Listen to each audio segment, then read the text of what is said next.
Pushpa trailer এসে গেছে, তবে না তার জন্য এই ড্রেসটা নয়, এটা পুষ্পা এফেক্ট নয়। আমি একটা বিয়ে বাড়িতে যাবো এক্ষুনি, তার জন্য এই ড্রেসটা পরে আছি। এনিওয়ে, মূল প্রসঙ্গে আসি যে পুষ্পা ট্রেলার এসে গেল, পুষ্পা 2 এর ট্রেলার এসে গেল। কেমন হলো? এমনিতে আমরা জানতাম যে প্রচুর বাজেট আছে, প্রচুর খরচ করা হবে, একটা বিগ স্কেল লার্জ স্কেলে হবে এবং দেখে মনে হবে যে হ্যাঁ এটা গর্জাস কিছু হচ্ছে, কিন্তু বড় স্কেলে হলেই সেটা যে ভালো হবে এরকম কোনো তো কথা নেই। যদি হতো তাহলে clear of the flower moon, the skin, the blade runner 1949 বোধহয় এরকম একটা নাম ছিল, যাই হোক এইসব সিনেমাগুলো তাহলে তো ফ্লপ হতো না। একটা সিনেমা যখন সেটা ব্র্যান্ড হয়ে যাচ্ছে তখন সেই সিনেমার মেকারদের উপর বিশাল চাপ পড়ে যায়। পুষ্পা সিনেমাটা অলরেডি একটা ব্র্যান্ড হয়ে গেছে, যেটা এই সিনেমাতে বারবার বলা হয়েছে, এবং সেই ব্র্যান্ডটাকে সুকুমার কতটা ভালোভাবে ইউজ করতে পারেন সেটাই পুষ্পা 2 তে আমাদের দেখার আছে। আমরা সবসময় কি একটা সাধারণ মানুষের জার্নি দেখতে ভালোবাসি, গরিব থেকে সে কি করে বড় লোক হলো, সবাইকে হারিয়ে দিল, প্রতিবন্ধকতাকে পেরিয়ে গেল, সেই জার্নিটা সুকুমারের সিনেমাতে এটা তো থাকে, তো পুষ্পাতেও এটা ছিল। কিন্তু পুষ্পা এই জার্নিটা করার পর এবার নতুন কি করবে সুকুমার, এবার নতুন কি করবে এই জিনিসটা তো এর আগে করেননি। তাই পুষ্পা 2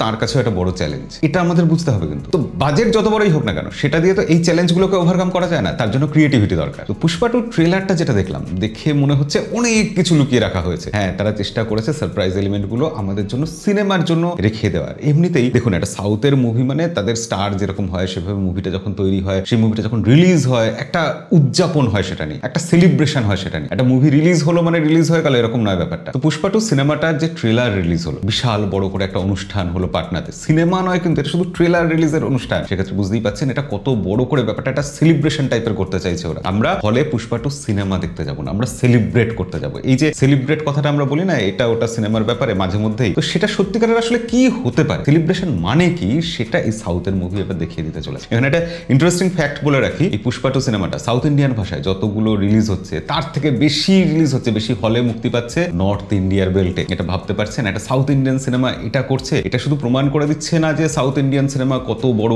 এবং তার অ্যাপিল কত বেশি, কত ছড়ানো, কত ব্যক্তি তার, এটাও প্রমাণ করে দিচ্ছে যে ভারতের ওই বৈচিত্র্যের মধ্যে ঐক্য। এনিওয়ে, আমরা প্রসঙ্গ থেকে সরে যাচ্ছি। পুষ্পা 2 এর ট্রেলার কেমন হলো? ট্রেলারটার কিছু জিনিস একদম গায়ে কাঁটা দেওয়ার মতো, আবার কিছু জিনিস কিন্তু একটু হতাশও করেছে আমাকে। মনে হলো এই কিছু লুকিয়ে রাখতে হবে আর খুব বড় করে সবকিছু দেখাতে হবে, এর মাঝে গিয়ে কোথাও একটু ট্রেলারটা যেন নিষ্পেষিত হয়েছে। কিরকম উদাহরণ দিয়ে বোঝাচ্ছি, পুষ্পা 2 এর প্রতিটা ফ্রেম দেখুন, প্রতিটা সিন দেখুন, দেখে লোক কত, এক্সট্রা মানুষ কত, যেখানে ওই কালী ঠাকুরের পুজো হচ্ছে বা ওরকম একটা পুজো হচ্ছে, যে গানটা আমরা এর আগে দেখেছিলাম, আলু অর্জুন মেয়ে সেজে নাচছে, তো সেই জায়গাটাতে কত মানুষ সেখানে দেখা যাচ্ছে। ডকের সিনগুলোতে কি প্রচন্ড মানে একটা ভিড়, একটা ব্যাকগ্রাউন্ডে কতজন দাঁড়িয়ে আছে, এবং যে টপ শটগুলো নেওয়া হচ্ছে সেই জিনিসগুলো, জলের উপর দিয়ে যে একাধিক বোট চলে যাচ্ছে, সেখানে বোটের সংখ্যা শুধু দেখুন, মানে বোঝা যাচ্ছে যে পয়সা আছে, উড়িয়েছে একদম। এবং পয়সা ওড়ানোর সিনটাও, ওই সিনটা বুঝিয়ে দিচ্ছে যে আল্লু অর্জুন কিন্তু এবার একটা জায়গায় পৌঁছে গেছেন, এবার তারপর তিনি পয়সার উপর শুয়ে আছেন, টাকাটা তার কাছে ফ্যাক্টর না, যেটা ভয়েস ওভারে বলা হচ্ছে। তাহলে তার কাছে ফ্যাক্টরটা কি? একটা ছোট মানুষ থেকে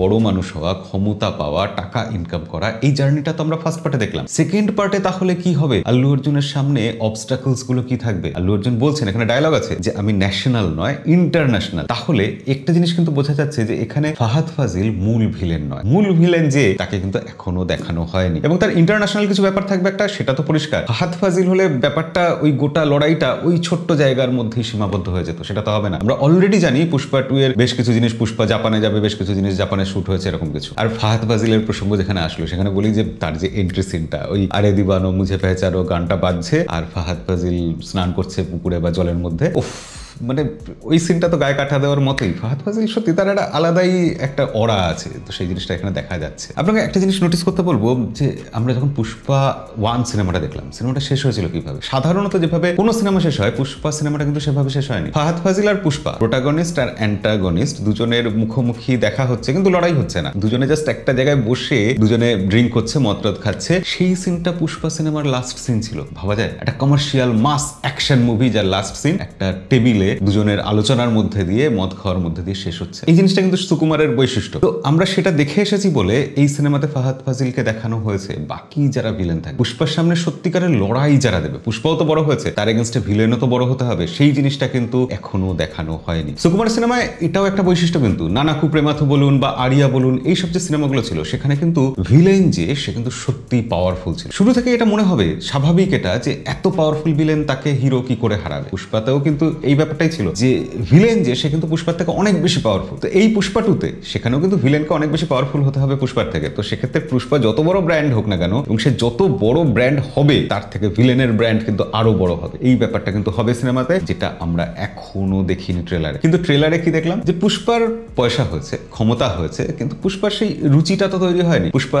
সেই ডাউন টু আর্থ যেরকম পুষ্পা ছিল সেরকমই আছে, এখনো লুঙ্গি পরে ফাইট করছে, হেলিকপ্টার থেকেও লুঙ্গি পরেই নামছে, টাকা আছে বলে চকচকে জামা পরছে, কিন্তু সেই জামাটা ছাপড়ি টাইপের জামা, সেই জামাটা কোনো ভদ্রলোক বা কোনো পয়সাওয়ালা রুচিশীল ধনী অভিজাত মানুষের জামা না। পুষ্পা শো অফ করতে চাইছে, সে গয়নাগাটি পরে দেখাতে চাইছে দেখো আমি পুষ্পা, আমি কত বড় একজন। আর যখনই একটা মানুষ এটা করবে তখনই তার একাধিক শত্রু তৈরি হবে। পুষ্পার নিশ্চয়ই একাধিক শত্রু তৈরি হচ্ছে, সেটা ফাহাদ ফাজিল হতে পারে, এছাড়া আরো অন্যান্য ক্যারেক্টার যাদের দেখিয়েছে এবং যাদের দেখায়নি। গল্পে অবশ্যই টুইস্ট থাকবে, কিন্তু এখানে একটা অদ্ভুত ব্যাপার আমার বলার আছে যে সুকুমারের সিনেমায় সাধারণত কিন্তু গল্পে সেই রকম ভাবে লুকোনোর কিছু থাকে না। আপনি যে কোনো সুকুমারের একটা সিনেমা নিয়ে নিন, গল্পটা কি হবে সেটা আপনি প্রথম 15 মিনিট আধ ঘন্টা দেখলেই বুঝে যাবে যে এই হিরো আর এই ভিলেন, হিরোর সামনে এই রাস্তাটা পেরোনোর চ্যালেঞ্জ, হিরোকে এটা পেরোতে হবে। এই সিনেমাতে তাহলে সুকুমার এত কি লুকোনোর চেষ্টা করছেন, কত কিছু টুইস্ট থাকবে এই সিনেমাতে, আমি সত্যি এটা ভেবে এক্সাইটেড। আমার রীতিমতো ভরসা আছে সুকুমারের প্রতি। আল্লু অর্জুন এখানে পারফরমেন্স দিয়ে যদি কিছু ত্রুটি থাকে সেটাও ঢেকে দেবেন, সেটাও আমি ভরসা করি। তবে কিছু সিন দেখে আমার মনে হয়েছে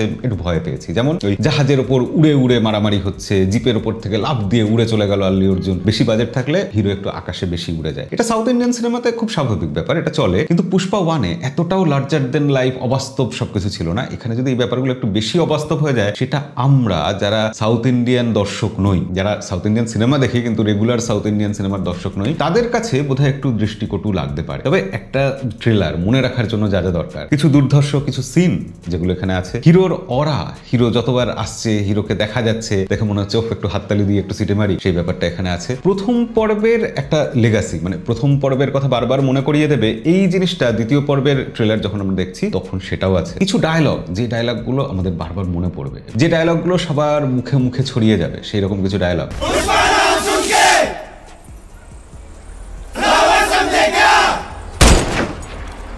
फायर है तू, फायर नहीं, वाइल्ड फायर है।